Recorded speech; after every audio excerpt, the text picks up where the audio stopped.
luchando cuerpo a cuerpo con la muerte, al borde del abismo, estoy clamando a Dios, y su silencio, retumbando, ahoga mi voz en el vacío inerte. Oh Dios, si he de morir, quiero tenerte despierto, y noche, noche, no sé cuándo oirás mi voz.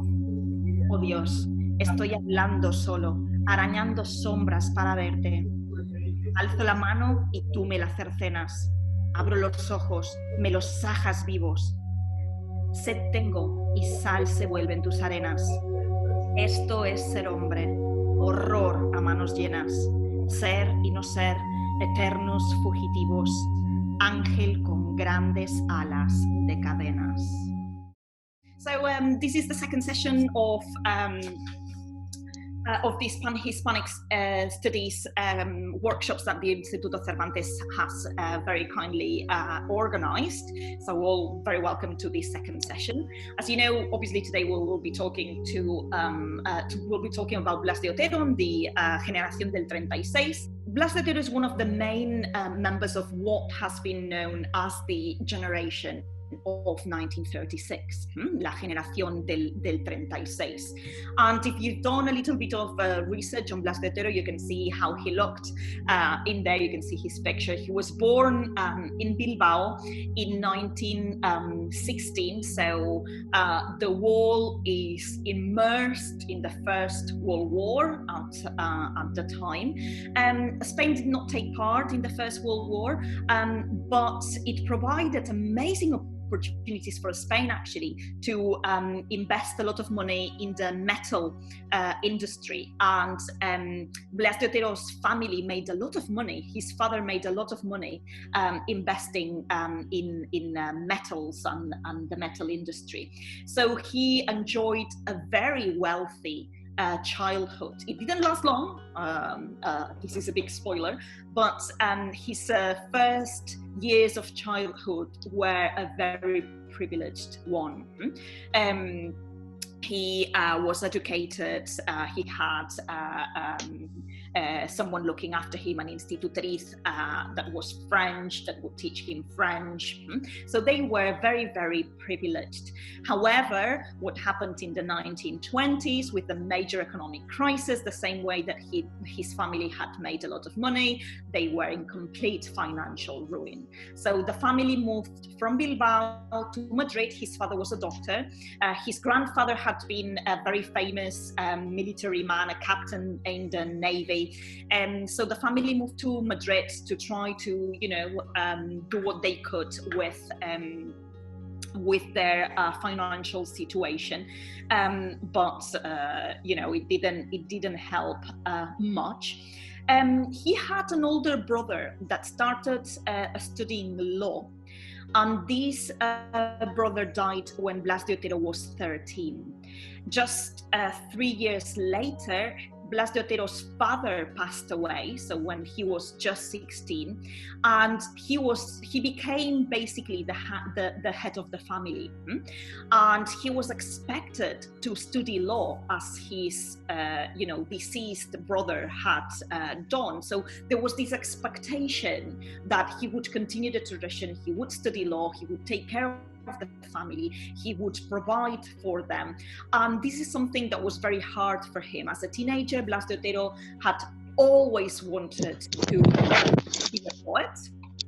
He had always published poetry in different magazines, in different publications. He had, presented poems in different concursos literarios. So he did really aspire to become a poet. So having to drop those aspirations and become a lawyer was not something that he fancied, but it was something that he had to do.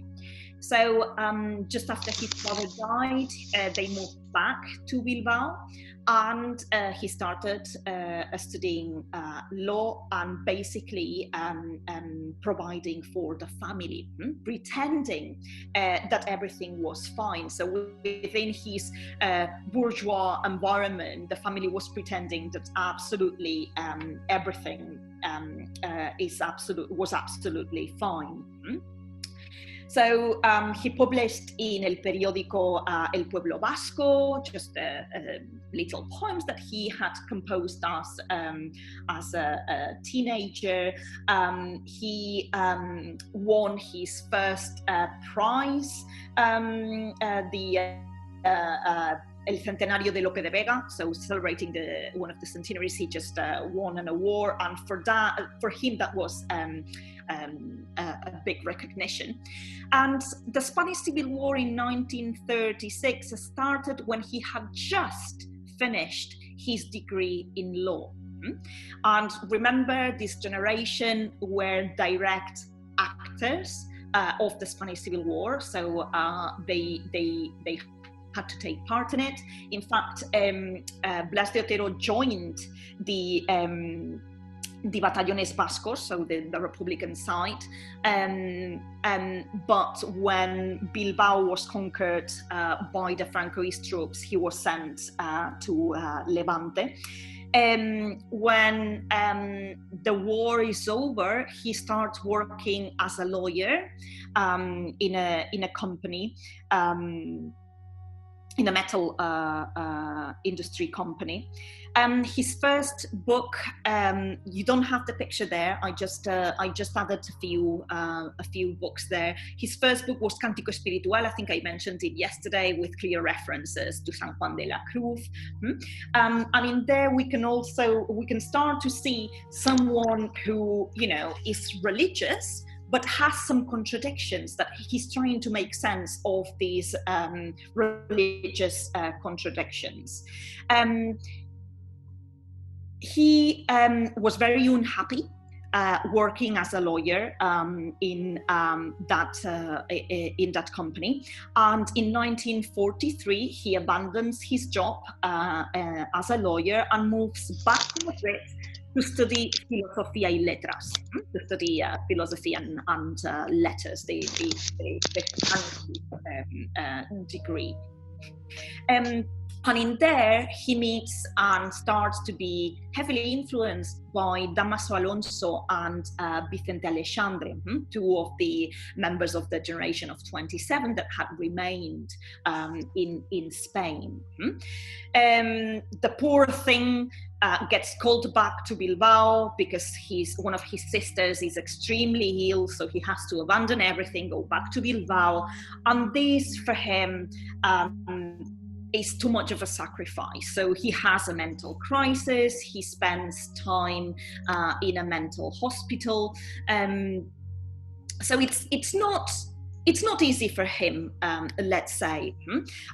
He suffers from a very serious depression. But this doesn't change his desire, his aspirations to become a poet. And this all comes into fruition in the book that you've got there, the first book. You've got the portada in there, Ángel fieramente humano, this fiercely human angel. It's this book where he sort of resolves in a literary manner this sort of crisis that he has been suffering in the 40s.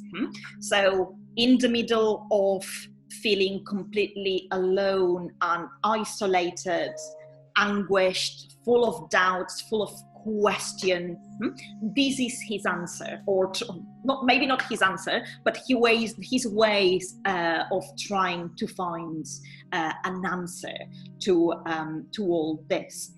We see in here how his religious beliefs are evolving, and how, you know, he becomes a different man who wants to live of being a poet. He wants to work as a poet. So the next poem he writes is Redoble de Conciencia.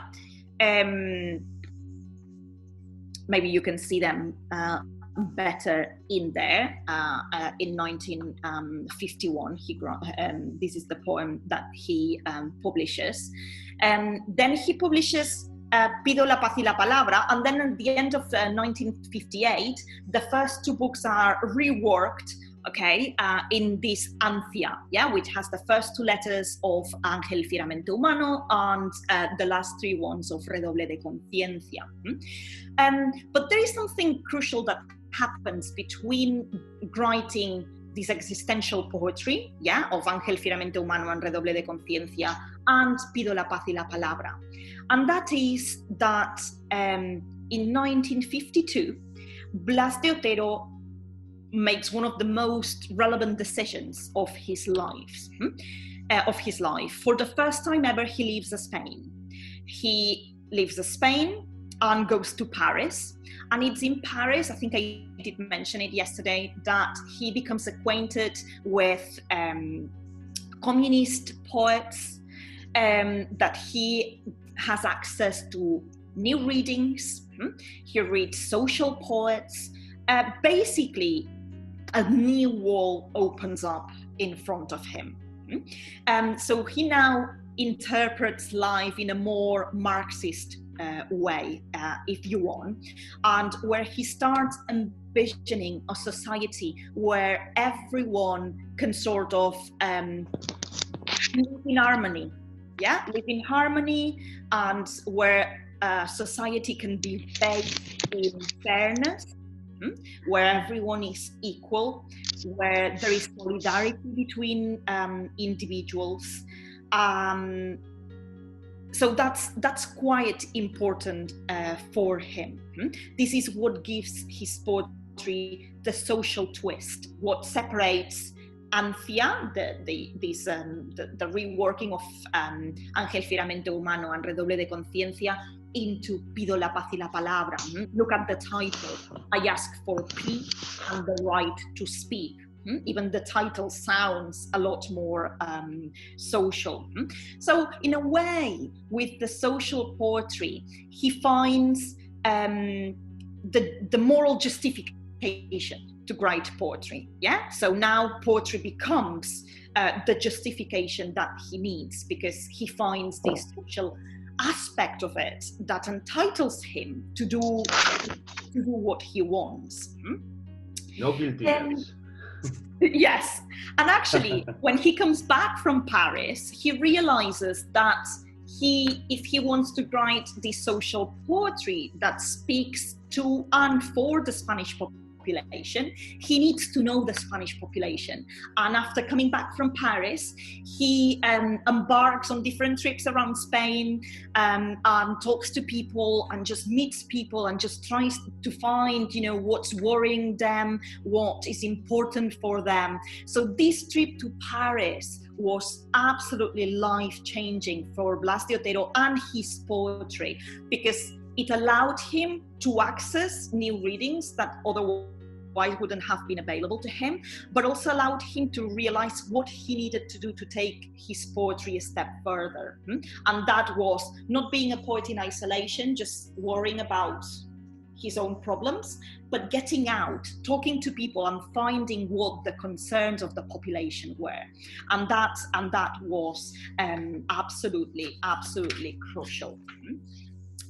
And obviously, it wasn't easy to live in Spain at the time, and he did have problems with censorship.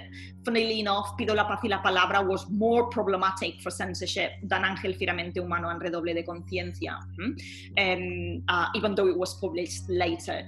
But in that book, censorship forced him to change words like God, guerra. So there were loads of things that he needed to change a little bit in Pido la paz y la palabra that he hadn't had to do before. Although, to be fair, in Ancia, some of the poems that had been allowed to be published in the previous editions had to be reworked, which is quite ironic. It was years later, but then censorship caught up with, I'm not sure why we allowed this to be published. Let's forbid it now. So he did have problems with censorship. Blas de Otero did travel to other countries later on. So in the 60s, he traveled to China to Cuba. He was starting to be a well-known poet at the time. So obviously all of this was very, very important, made his poetry even more social, as we can see in other of his collections, like En Castellano, Que trata de España, I think a third of the book was abolished by the censorship. It was published outside of Spain, but Blas de Otero always had an issue with publishing works outside of Spain. He always said that he was writing for Spanish people. So what was the point in publishing works, complete works without censorship outside of Spain, if he was writing for the Spanish people, which is quite poignant, I think. But anyway, he died in 1979 of cancer. But the nice thing about this is that, unlike many authors who had to go into exile, who wrote, other authors of the generation of 1936, he was able to see the transition to democracy. Yeah, and actually, he took part in the democratic election campaigns, reading his poems, so at least he did see Spain living the post-war period behind the dictatorship behind. You've got in there one of his, the sentences that make him very, very well known. La poesía debe demostrar hermandad con la tragedia vivida y luego lo antes posible intentar superarla. So poetry must show brotherhood with living tragedy, and afterward, very soon, try to rise above it. Creo en el hombre. He visto espaldas astilladas a trallazos, almas cegadas avanzando a brincos, Españas a caballo del dolor y del hambre, y he creído. Creo en la paz. He visto altas estrellas, llameantes ámbitos amanecientes, incendiando ríos hondos, caudal humano hacia otra luz. He visto y he creído. Creo en ti, patria. Digo lo que he visto. Relámpagos de rabia, amor en frío y un cuchillo chillando haciéndose pedazos de pan. Aunque hoy hay solo sombra, he visto y he creído.